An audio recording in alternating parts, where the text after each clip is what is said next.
Hey fellow freelancers, Johnny5 Alive here, and welcome back to another Anthem video. In today's video, we're going to be talking about the Interceptor. Is it the most powerful class? Is it overpowered? What do I think of it? I have some footage here of the Tyrant Mines Stronghold on the hardest difficulty from the VIP demo. We're going to be watching it and commentating over the video as we watch. I'm going to be giving my thoughts and opinions about this class overall, and also letting you guys decide for yourself whether or not this is the class to play for you. Now, if you guys actually want to see all the abilities that the Interceptor has, I have a separate video for that came just before this. Check it out on my channel. I'll also have a link to it in the description and at the end of the video, and you can see all the Interceptor abilities for yourself. In this video, I'm going to be using my ultimate loadout, which I think is one of the best loadouts for the Interceptor, and we're going to be playing try-hard style and trying to get through the hardest difficulty without any deaths. So guys, stay tuned and let's jump into it. All right, before we get started, I want to show you guys my build. So starting with the assault systems, I'm going to be rocking up the cryoglaive, which allows you to lock onto a target, then throw a freezing device, which does freeze them in place. This is also a primer, which allows me to detonate with my assassin's blade, creating a combo effect, which turns me into Frost. I get an aura that turns me into Frost as the Interceptor. Next up for the strike systems, I'm going to be using detonating strike, which is a charged melee attack that causes the target to explode after 4 seconds, triggers a much larger explosion on death. This is also a primer, which means I can detonate it with my bladed daggers, giving me the lightning aura, which every single enemy I attack now does AoE damage. Both lightning and frost loadouts allow me to melt through shielded targets much quicker. And for the weapons, in my first slot, I'm going to be rocking up the Fulcrum, which is a machine pistol, kind of like an SMG, fires at a terrific rate, even balanced submachine gun. And the next weapon slot, I'm going to be using Relentless, a light machine gun, versatile delivery of a high rate of fire, and solid damage capability. So the idea between these two weapons is one's close range burst, which is the SMG, and one is a longer range burst, which is the LMG. I like to be able to just spray and pray in between doing combo attacks and melee attacks. And I rarely use the weapons, but sometimes I have to, and it makes more sense for me to kind of just blitz out a bunch of damage without reloading or tap firing, so that when I'm ready to lunge back in and start attacking and stuff, I'm not caught in the middle of a reload. And for components, I'm going to be rocking a shield reinforcement and an armor reinforcement. This simply just gives the Interceptor more survivability, which is needed because I'm always in the heat of battle with many enemies around me. And for my support slot, I'm going to be rocking Target Beacon, which allows me to do, when I mark a target, it receives 33% more damage from all sources, including myself and allies, which is going to allow us to absolutely shred big targets and bosses. All right, so now you've seen my loadout. I'm going to jump into a game and then we'll just commentate over top of the video. Let's do it. All right, we are just winging it. So I'm watching this through Premiere and I can hear it just a little bit, so hopefully you guys can't double hear it. Super fail right off the bat here with me crashing into a wall from a roll. Pretty funny stuff, but yeah, I'm going to be commentating over the footage as we go through. I'll have a little bit of sound so I can, hear what's going on, but you guys shouldn't be able to hear it through my headphones, but in the final version, you'll hear it nice and loud, but also be able to hear me speak. So this is the Tyrant Mines Stronghold, and we have a turret right off the bat, which I'm going to hit with my cryoglaive, freezing it, and now when I hit it with my bladed daggers, I become that aura, freezing it indefinitely. Basically continue to freeze it, but I got dropped down to 1 HP, got to get out of there as quickly as possible before I die. Now, the one thing about this game that I do like is there seems to be a little bit of a saving grace. Like when you hit 0 HP, you seem to become kind of invulnerable to damage for a very brief amount of time. So you can actually react and get out of there. See, you'll see it a lot with me on this, where I'm down to 0 HP and I somehow manage to get out of there. And I don't think that's luck. I think that's some sort of a system in place by the design team, allowing you to kind of go, oh, it's time to go. But you still have to keep an eye on your health because it's not that much of a saving grace. So I was playing a little bit sloppy there, not really keeping an eye on my health. And you got to really use the dodge. I don't know what was going on with this enemy, but I caught him while he was falling from the air to the ground, which just caused him to bounce around. And I continuously just bullied him to death. So the idea behind this build, to talk about it further, is I'm using the cryoglaive, which allows me to freeze them in place, and then I become ice, freezing everybody who I attack. This is great for controlling crowds of enemies, and also great for taking out big guys like the turret there. Unfortunately, that was the first target I went for, so I was getting shot at by all angles. Didn't have quite enough agility to take it out in time. But we almost had him. So you see me just shatter that guy. And from there, I also have the detonating strike, which you saw me use there. If the enemy is killed within 4 seconds of using the detonating strike, it blows up and does damage to everyone around it. And that's what you saw there. All those guys just drop dead. Now, you cannot prime a target that has a shield. So you'll see me wait to use my ability like I did there. And then I get the combo effect. So I break their shield first, throw on the detonator, and then combo them. I become lightning. And as you can see, everything I'm hitting is just getting lit up. But I also threw a cryoglaive there. So these both being primers, I'm switching between ice and lightning constantly. I just realized, I looked back and I saw a ally is dead. And he was dead because of the minefield here. And I actually think I take a hit here. Almost. So he died right out of the gate, going through the minefield. You got to be good at flying through here in order to avoid all the mines. Unlike that, that's probably what happened to him. He hit a wall, fell into the minefield, and died. That's one thing I hope they improve on this game in the future here, is I want to see my teammates' health bars underneath mine. I don't have to look around the map for them. There should be definitely something on screen at all times showing all allies' health bars, just so you can kind of tell if someone's down. And, you know, right now there's no push to talk, so I can't really get communication from anyone in the demo, but it's a little bit unfortunate right now.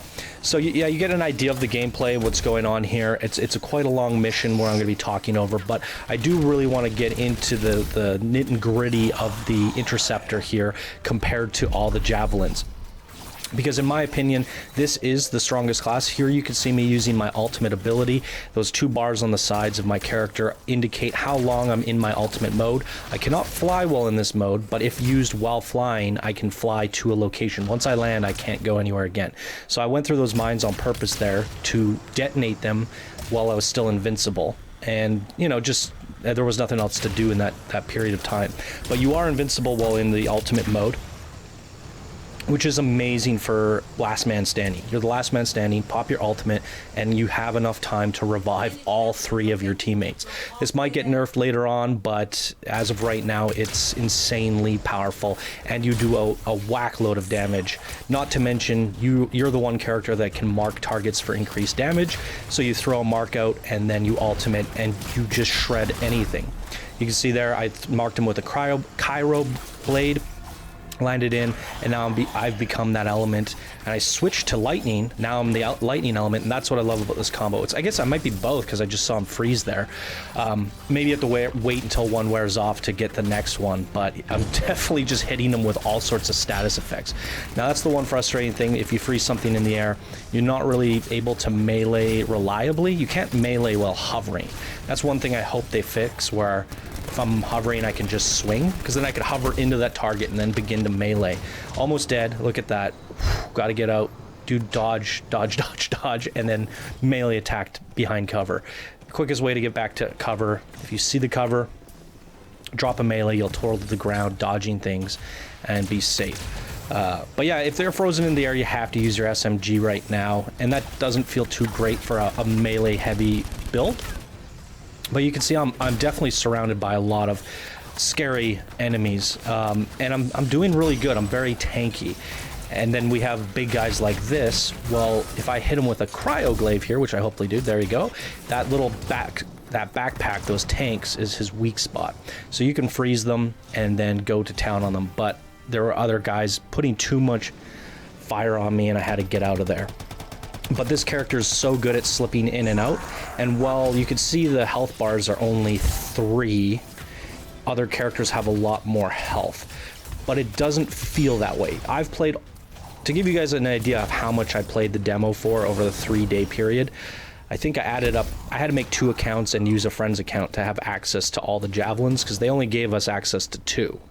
So I had to play multiple different accounts, but I played like 16 hours on my main account, 14 on my other, and I think like I played about 30 hours or something, all in all, in a 3-day span. It was like, that's practically 10 hours a day. Just getting all the footage I need for you guys, because in order to fully play these classes and get the footage I needed to unlock all the abilities, and then showcase all the abilities. So the abilities in this game are drops, they are gear. So I had to play, get the abilities, and then I could, you know, pursue making videos. So I spent the first couple days just getting everything for all the javelins, and I did get a good feel for them. So I am speaking from experience when I say I think this character's the best, but this is based off of the demo. There's going to be some tuning made by release. But the reasons I think this character is the best is because you have so much crowd control, you have the ability to get in and out, do insane amounts of damage, and you can easily sit back and play like you're a ranger, like you're a storm. You can use throwing stars, you can use cryoglaves, you can use assault rifles, you have all the abilities, but then you can go into infinite super cyan mode and just kick the crap out of everything, while also having support abilities like marking targets so your team can just delete enemies. So you really could control and dictate the damage of the battle. You know, looking at some of the other classes like the Storm, I think they're really good at setting up combos, team combos, and detonators. But in terms of a DPS race, the Interceptor prevails out of all of them that I've tried so far. Now, I do have my thoughts about the Colossus, so stay tuned for that. I do think he has a lot of potential, but there are some things wrong with him. So comparing the Interceptor straight to the Ranger and Storm in terms of a DPS race, I feel like I'm killing things the fastest with the Interceptor. So you will see that here. I believe this is the second checkpoint of the dungeon, where I go up the left side here and I go straight for the turrets, because these turrets are they're going to just do an insane amount of damage to our team, and people are slow at taking them out. So I freeze it, come down, I become ice, a little bit of slip off there, just do the twirly twirl stuff. I'm having a little hard time gripping to the ground here, but it's dead. Took it out in a jiffy. Next one's going to be a little bit harder because I do not have my cryoglaive up, so I'm just killing time here. I whiffed my lightning attack. Here we go, cryoglaive's up, you'll see me use it. Should use it, there we go, it's frozen. And then I think I already used my detonating strike, so I'm actually lightning right now, not ice. That's why I have the lightning effect around me, but that's still extra bonus damage. Try to move to the snipers next. You got to take these snipers out as soon as possible. Got hit by a rocket there. It said evade on screen, wasn't quite paying attention. And now I'm overheated and on fire because the turret blasted me with flames, and you cannot fly when you're hit with fire, and it maxes out your heat meter. But if I was quick enough, I should have been able to avoid that entirely. And another reason why I feel the Interceptor has all the tools to avoid damage, get in and out, and do a lot of damage. I think if played incorrectly, the Interceptor won't seem very strong to people. And here I'm actually playing a little bit sloppy too, but I did mark the target, I froze him, and look how fast that turret drops. I have not killed the turret this quickly with any of the other classes. And that's a big armored heavy unit, and I'm not even using acid or fire. Acid or fire does extra damage to armored targets. To give you an idea, like the Storm, I tried a fire loadout on the Storm, pure fire, and I used its hardest hitting combos, and I did about half health damage to the turret on easy mode, so it had less HP. So the Storm barely makes a dent in comparison to me shredding that thing in what, less than 3 seconds. So these are the types of things I'm going on when comparing. How fast do I kill something? How much do I struggle? And you will, if you're really interested in comparing yourself, you know, you can watch my Storm playthrough of hard mode, my Ranger, and my Colossus. The exact same dungeon, and it takes us, you know, you could compare how fast I kill things at certain points, what abilities I'm using, and so on and so forth. You can also see my ability breakdowns and see a comparison there. So I had a lot of data to go off of and a lot of experience. So I'm definitely feeling like this is coming out, edging out the other ones. Not by like a, you know, a landslide or anything.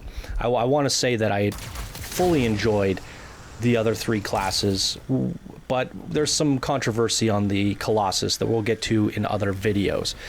But yeah, I fully enjoyed all the different classes, what they're good at and why, their abilities, all very cool. But something just jived with me with the Interceptor. I think if you were to nerf the damage on the Interceptor, I would still enjoy it. But there is something to be said about how powerful you feel.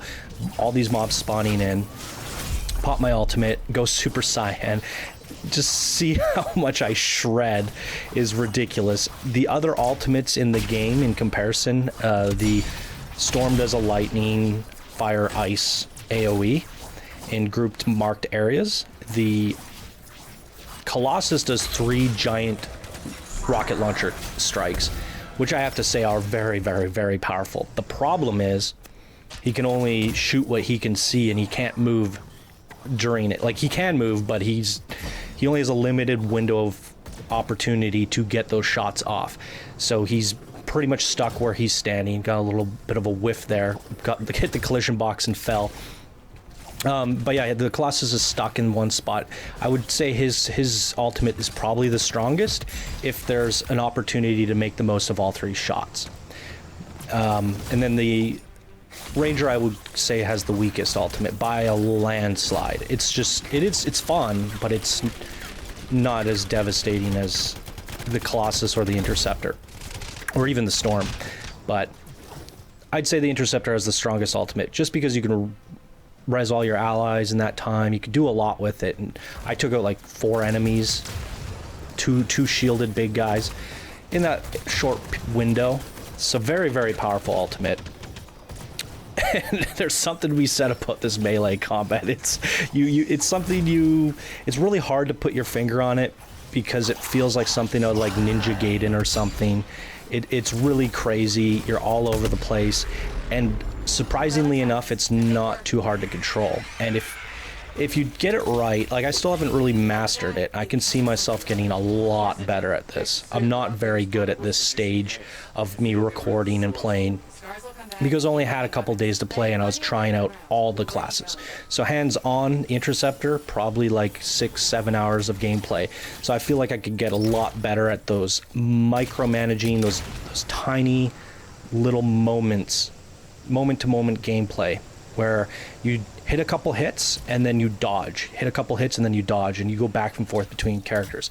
Because while you're dodging, you're not taking damage, and if you do that quick enough and alternate it, you will avoid damage completely, and you'll feel like you're never taking damage if you do it right. So a little bit of a wait here. I meant to make a cut here in the video, and I think I did, but I should have done it earlier, just because we were waiting here for quite a long time. There's supposed to be a feature that teleports players when they're taking too long. Yeah, that's the jump cuts right here. Boom, there we go. So should have cut that a little earlier. That's quite okay. But yeah, they're supposed to be in something in place where it's going to jump people ahead if they're behind. But that checkpoint didn't have one, and it definitely needs one. Because there's some times where you're just waiting for people for forever and you can't get through a door. Very frustrating. So the detonating strike, I want to talk about that a little bit more. Like I said, if you kill the enemy while it's triggered, it blows up and does a massive AoE. And I think I get that right here. Check this out. Boom. And then I kill it. They're all dead. Just like that. There's no character in the game that can kill 6 enemies that quickly. Like, just landing, boom, boom, boom, dead. All of them. And not only that, I triggered an aura, which makes me become lightning. And lightning damage is like chain. It hits one guy, hits another, it bounces around. So if there was anything standing, like a big guy left over, I'd be able to melt his shields with lightning damage and just go to town. And I could also use my cryoglaive, my mark on him, and just take him out. So you could clear through packs of enemies, just boom. You saw how quickly that was. It's absolutely insane.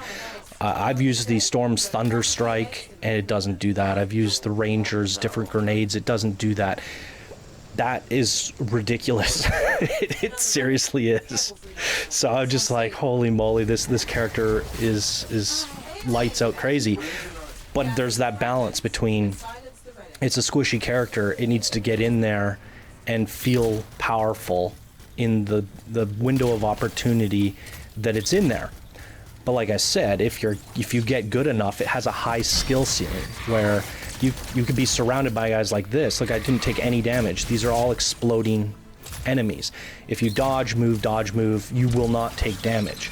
So in theory, you could be surrounded by enemies, being fired upon, and avoid damage completely while doing insane numbers like I showed previously. So I think that's where it could be played wrong, where a character's not dodging enough, they get in there, they land, they die, and they just get frustrated and say, oh, the Interceptor sucks. And I think that's where I tend to lean towards liking the class more because of the high skill ceiling. The more you play it, the better you get, the more powerful it becomes, and the better you are on a team. It's a good feeling, whereas characters that have a lower skill ceiling, you don't feel like you're constantly getting better inch by inch. So I feel like every moment to moment that I played this character, I was far better than the last. Whereas when, for example, playing the Ranger, switching from this to the Ranger, I always just felt good.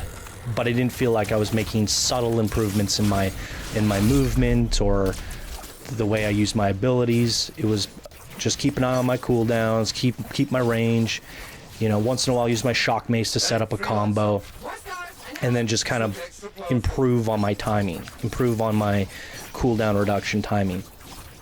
Look how fast I'm killing that armored unit. It's ridiculous. And then I didn't quite finish him off. You hit him with a cryoglaive, and boom.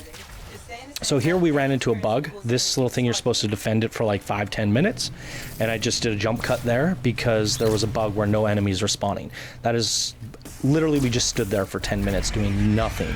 So definitely wanted to clip that out of the video. I think with the other characters I did not get that bug, so if you want to see that defense wave, check out my other videos. I will be defending that with the Colossus, the Ranger, and the Storm for sure. So that there is actually like a pretty big battle, and then you continue through these caverns to the next checkpoint. But I'm really loving the way this dungeon plays. I must have played through this dungeon like 30 times, I swear. Just trying to get all the gear for all the mechs, or the javelins, sorry, and getting a feel for all the abilities and stuff. Now, after playing this dungeon 30 times on hard mode, I have to say I still love it. This is the very beginning, you have that checkpoint where you're going around killing everything, collecting orbs, you drop them off. Then there's the second one with all the turrets in the open field. You collect all the orbs, drop them off. And then there's that big defense wave there that you guys didn't get to see, but then you head on through to the boss battle. So it has 4 stages, 2 collection stages, 1 defense stage, finalizing it all with a big giant boss fight. All the stuff in between is just kind of like environmental flying, you know, a little bit of swimming, looking around at stuff. And it's pretty. It's a good, like, back and forth, chaos to calm, and you get really cool stuff like that big spider there. Some really cool things to look at, beautiful graphics. So I like the ebb and flow of the dungeon. They have 4 main big fun objectives. Important part is the fun. And the last one being a boss.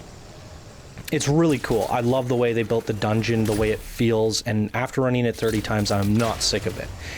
Which is a great sign, because you're going to be doing it on Grandmaster, plus, and just doing it over and over again, and after 30 times doing it, I'm not sick of it. That's a good sign. What are the other dungeons going to be like?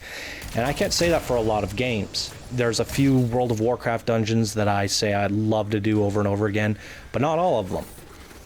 And I can say that for many other games, Elder Scrolls Online, and you know, Destiny. I didn't really have too many that I like to play over and over and over again.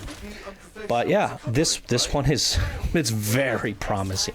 So this boss fight's really fun. Now the interesting thing about this with the Interceptor, I can't get up close because he'll one-shot me. So you'll see me here. I'll throw my debuff. Now I can do 33% more damage. Hit him with a cryoglaive, pop my ultimate, and go Super Saiyan. Now keep an eye on the health bar. Like, this is absolutely ridiculous. I probably get it down over a bar of health. Now the other people are shooting at it, but it's a lot of damage. I've popped ultimates with other characters and didn't see that sort of an effect, even with allies shooting at it. So really good damage there. We knock it over. You knock it over by popping its sacks. If you really want to strategically do this, you want to pop the sack as soon as she gets up, because then she'll fall over again. Boom, we got the sack. She falls over again. Now we're able to take her down to 2 bars in 1 wave cycle. That's pretty rare to do. I think the best we ever did was flat out kill her in 2 wave cycles. However, she got away with like a sliver left, and we had to do it in a 3rd. But yeah, that is a trick. So if you kind of want to beat her as fast as possible in a speed run, you kind of want to wait for her to get up, pop another one, and just keep damaging the popped ones while she's down. So fun little fact there. So in between waves, there are caves that spawn. So I was flying around looking for the caves. This is one of them. So this is where you want to go Super Saiyan with the electricity. It blows up. It does a shit ton of damage to all these other guys. So now I'm just doing electricity damage to everything because I become electricity. Took a big hit there, but because they're so small, ooh, very close. Got to get out. They're dropping health packs like crazy. So even though I don't have my shields recharged here, I'm not afraid of getting back in there and getting dirty, because I'm dodging so much that I have time to get my shields regenning. As you can see, I'm back to full health, full shields, and did not die. So very powerful in those situations. And now we want to go at the queen again, and we pop our ultimate after using our damage buff on her, and we just go Super Saiyan again and rip her to pieces, doing so much damage. So while I cannot really get in close on her, I build my ultimate so quickly off the trash in between waves that I can pretty much ultimate every single wave. And now she's running off. We didn't have any sacks to pop, or we might have popped them too quickly. I think she regens the sacks in between waves. Anyways, we're trying to do some extra damage before she gets away. She is down to 2 bars, which means we only have like a wave or 2 left. Hopefully 1 if we're really good at it.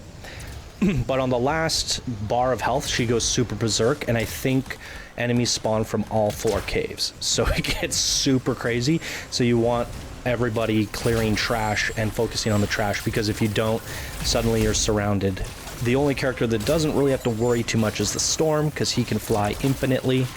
And he's not going to get hit by bugs because they do not have ranged damage. Everyone else will just get surrounded and chewed up. So we have lost on hard mode because of not clearing the trash when I first started playing, and we quickly learned to do that. But yeah, as I was saying, I can't really get up close and do melee damage, but that's what the LMG is for. I get up there, boom, boom, boom, hit her in the weak point, and the cryoglaive still works. This is hilarious. My 1 death in the entire run. I could have been avoided, but I didn't realize I was in the leap. Like, I didn't know she was going to leap that way, or I didn't even think about it. We worked her down so fast, she's like, I got to get out of here. But I was just expecting her to leave at 1 bar health. She left early. I don't know why, but I was right in her line of sight of leap. Pretty epic death, if you ask me. I've never had her leap right into me and basically eat me. I thought that was pretty awesome. So I'll take that death. I was trying to do a flawless run, obviously, try to get through this whole thing without dying, to showcase the Interceptor's survivability on hard mode. And you can definitely see that she is very tanky. I don't know if tanky is the right word. Very evasive, avoiding damage altogether, where it's not a problem considering this character is going to be up and close and personal. You see, I popped my ultimate early while I was flying. I was still able to fly with my ultimate. I'm not able to fly once I'm landed. Well, that's actually really great because you can pop it in the air, kind of fly to where you need to get, and then just go ham with your ultimate. So here we go, almost getting her down. Got to get out of there. Keep an eye on your ultimate when you're doing that, because if it ends, you'll instantly die. She'll just step on you. It's crazy. So I was a little bit scared she was going to jump at me again. Gotta learn my lesson. She's coming towards me like a psycho banshee. I don't know why. And as I turn around to run, someone got the last hit. I felt pretty angry about that I didn't get to see her die. But there she is. There's the Interceptor gameplay. You guys can judge for yourself. What do you think? I know you don't have much to compare to the other classes, but trust me, I'm going to cover all those classes on my channel, so stay tuned for that. Releasing one class ability and run through per day on the channel for 4 days straight, so you'll get to see them all and judge for yourself. And trust me, I do try hard on all the characters. I'm not giving any biased opinions here or favoritism towards this Javelin. Just because it jived with me doesn't mean I'm not going to give all the other characters a fair chance. I do love all the characters for their own reasons, so I definitely go try hard mode on all of them, and I think they all have something unique to offer and something fun for everybody. So you're gonna like them for your own reasons. I like them all for my own reasons, and I think if I play certain ones in certain situations, I can consider them the best in said situation. But the Interceptor is good all around, and that's why I think it's the best class all around. It's good in all situations: team play, solo, DPS, support, all that stuff. Very good class overall. So here's the end screen. If you guys are interested in seeing it, it shows you what tags you got, what gear you got. There's a quick look at it, and there you guys go. So that's hard mode Interceptor from the VIP demo. If you guys enjoyed, please be sure to smash that like button, subscribe for more daily Anthem content, and if you guys enjoy the show and the content on it, please do consider supporting my Patreon page. Links are down in the description below. Any support is much appreciated. And thank you guys so much for watching. That's going to do it for me here today in this video, and I will see you in the next one. Bye now.